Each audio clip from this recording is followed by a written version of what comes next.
Panginoon, mangyaring punuin kami ng kapayapaan, habang pinipili naming magtiwala sa iyo sa lahat ng aming pinagdadaanan. Palakasin ang aming pananampalataya upang walang puwang para sa mga pagdududa at pangamba.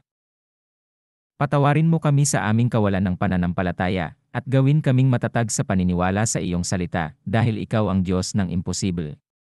Amen.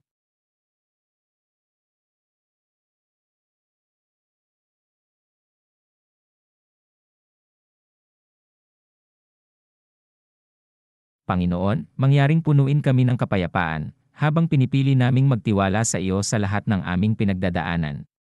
Palakasin ang aming pananampalataya upang walang puwang para sa mga pagdududa at pangamba.